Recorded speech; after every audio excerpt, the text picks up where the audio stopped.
नमस्कार दोस्तों, स्वागत है आपका आज के वीडियो में। तो वीडियो स्टार्ट करने से पहले आपसे एक छोटी सी रिक्वेस्ट रहेगी।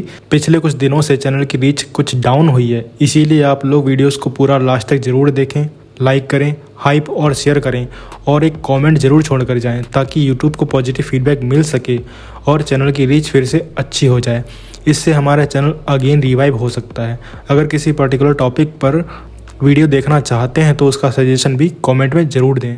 पहली खबर की बात करें तो हमारे air chief marshal AP Singh ने जो बात बोली है ना, वो एक्चुअली एक फ्यूचर डायरेक्शन का सिग्नल है।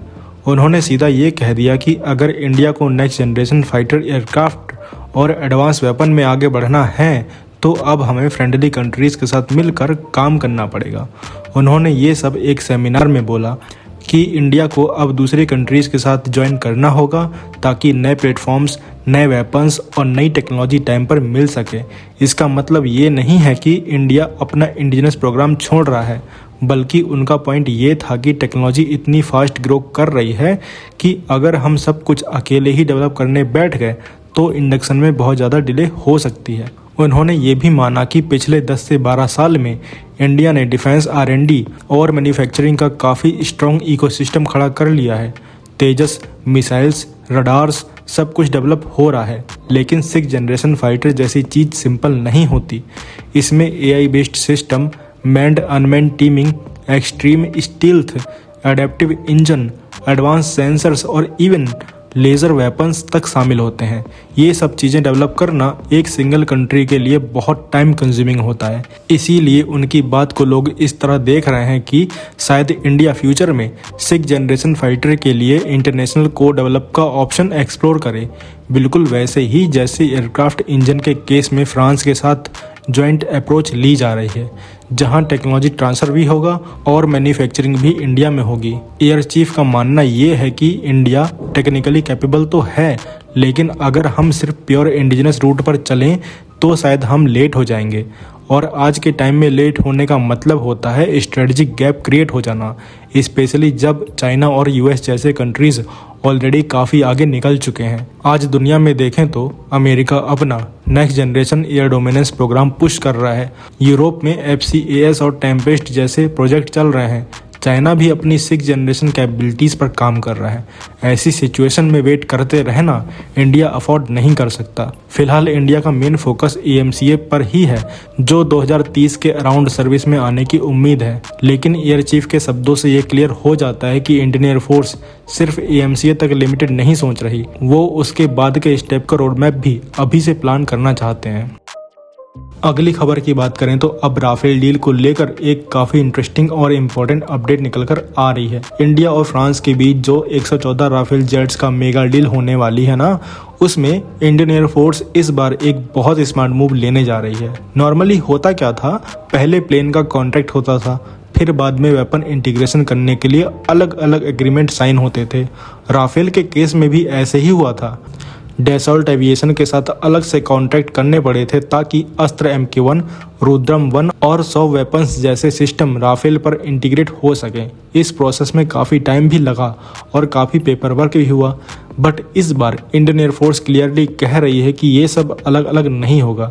जो नया राफेल कॉन्ट्रैक्ट होगा उसके अंदर ही इंडियन वेपन इंटीग्रेशन का फुल कॉस्ट और प्लानिंग इंक्लूड होगी। मतलब राफेल जब सर्विस में आएगा तो वो पहले दिन से ही इंडियन मिसाइल्स और इंडियन बॉम्ब्स के साथ फुल रेडी रहेगा। इस लिस्ट में सिर्फ एग्जिस्टिंग वेपन नहीं है, आगे के मिसाइल्स भी ऑलरेडी प्लान का हिस्सा बन रहे हैं, जैसे अस्त्र MK2 जिसका इंडक्शन क्लियरेंस इसी साल एक्सपेक्टेड है।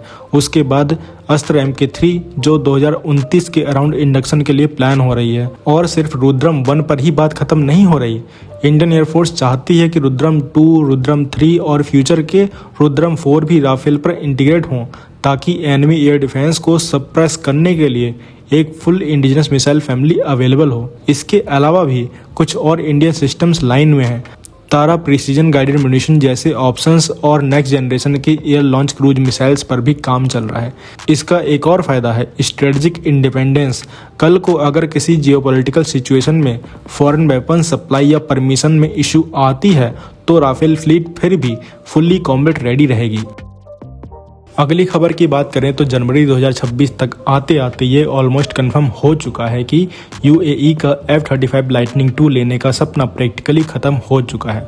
ऑफिशियली यूएस रिकॉर्ड में डील कैंसिल नहीं हुई है, लेकिन यूएई के सीनियर ऑफिशियल्स ओपनली कह चुके हैं कि वो अब F-35 के लिए नेगोशिएशन दोबारा प्लान नहीं कर रहे हैं और यहीं से इंडिया के लिए एक रेयर विंडो ओपन होती है। F-35 ट्रैक क्यों टूटा, ये समझना भी जरूरी है। यहाँ पर 3 बड़ी वजह निकल कर आ रही हैं और तीनों यूएई के लिए नॉन नेगोशिएबल थी। सबसे पहला इशू था हुआवे 5G। अमेरिका चाहता था कि यूएई अपना नेशनल टेलीकॉम नेटवर्क से हुआवे को हटा दे, क्योंकि यूएस का मानना था कि चाइना इसके थ्रू F-35 का सेंसिटिव डेटा एक्सेस कर सकता है और यूएई ने सीधा मना कर दिया। दूसरा इशू था ऑपरेशनल कंट्रोल। यूएस ने F-35 के साथ काफ़ी स्ट्रिक्ट कंडीशन रखी थी कि एयरक्राफ्ट कहाँ से यूज होगा, कैसे यूज होगा, किस सिचुएशन में यूज होगा। यूएई को लगा कि यह सीधा सीधा उनकी सोवरेनिटी में इंटरफेरेंस है। और तीसरा सबसे सेंसिटिव पॉइंट, इजराइल का qualitative military edge. US law के हिसाब से इजराइल हमेशा रीजन में सबसे एडवांस मिलिट्री पावर रहेगा। इसका प्रैक्टिकल मतलब ये था कि अगर यूएई को F-35 मिलता भी तो उसमें सॉफ्टवेयर, सेंसर्स या इलेक्ट्रॉनिक वॉरफेयर लेवल पर डाउनग्रेड हो सकते थे। यूएई इस कॉम्प्रोमाइज़ के लिए बिल्कुल रेडी नहीं था। इन्हीं 3 वजहों के कारण यूएई ने इस गेम से बाहर निकलने का डिसीजन लिया। अब अल्टरनेटिव देखें तो ऑप्शन लिमिटेड हैं। साउथ कोरिया का KF-21 टेबल पर है, लेकिन वो अभी रियल 5th जनरेशन फाइटर नहीं है। अर्ली वेरिएंट्स 4.5 जनरेशन है, एक्सटर्नल वेपन कैरी करते हैं और फुल स्टील्थ वर्जन 2035 से पहले आने का चांस नहीं है। मतलब यूएई को ऑलमोस्ट 1 डिकेड तक बिना प्रॉपर स्टील्थ फाइटर के रहना पड़ेगा और यहीं पर इंडिया का AMCA एंट्री करता है। AMCA को इंडिया एक प्रॉपर 5th जनरेशन प्लेटफॉर्म के रूप में डिजाइन कर रहा है। Internal weapon bay, full stealth shaping, sensor fusion, super cruise, advance electronic warfare और फ्यूचर में मैन्ड अनमैन्ड टीमिंग तक का रोड मैप। ये एयरक्राफ्ट नेक्स्ट 30 से 40 साल की एयर डोमिनेंस स्ट्रेटजी का बेस है। अगर इंडिया यूएई को AMCA प्रोग्राम में पार्टनर बनाता है तो दोनों कंट्रीज के लिए फ़ायदा बहुत बड़ा हो सकता है। यूएई के लिए सबसे बड़ा प्लस ये होगा कि उन्हें अमेरिकन पॉलिटिकल कंडीशन के बिना 5th जनरेशन कैपेबिलिटीज़ मिलेंगी। साथ ही डिजाइन में इनपुट, इंडस्ट्री पार्टिसिपेशन और लॉन्ग टर्म अपग्रेड कंट्रोल, ये सब वो चीज़ें हैं जो यूएस मॉडल कभी ऑफर ही नहीं करता। इंडिया के लिए भी ये सिर्फ पैसों का सवाल नहीं है। 5th जनरेशन फाइटर बनाना दुनिया के सबसे महंगे डिफेंस प्रोजेक्ट में से एक होता है। AMCA पर बिलियंस ऑफ डॉलर्स खर्च होने वाले हैं। यूएई जैसे पार्टनर के आने से फाइनेंशियल लोड हल्का होगा, टाइमलाइंस फास्ट हो सकती हैं और इंडस्ट्रियल इकोसिस्टम और स्ट्रांग होगा। यूएई के पास already advance manufacturing, composites, avionics, sensors, software और MRO का स्ट्रॉन्ग एक्सपीरियंस भी है। ये वही एरियाज़ हैं जो 5th जनरेशन एयरक्राफ्ट की जान होती हैं। इससे इंडिया को काफ़ी हेल्प मिल सकती है। अगली खबर की बात करें तो इंडियन एयरफोर्स के पास लॉन्ग रेंज डीप स्ट्राइक का एक बहुत पावरफुल टूल ऑलरेडी है और वो है स्कैल्प EG। इस मिसाइल ने ग्राउंड पर जो इम्पैक्ट दिखाया उसने ये प्रूव कर दिया कि इंडियन एयरफोर्स अगर चाहे तो बिना बॉर्डर क्रॉस किए भी एनिमी के अंदर घुस के हाई वैल्यू टारगेट को हिट कर सकती है। स्कैल्प EG फिलहाल सिर्फ 36 राफेल जेट पर इंटीग्रेटेड है।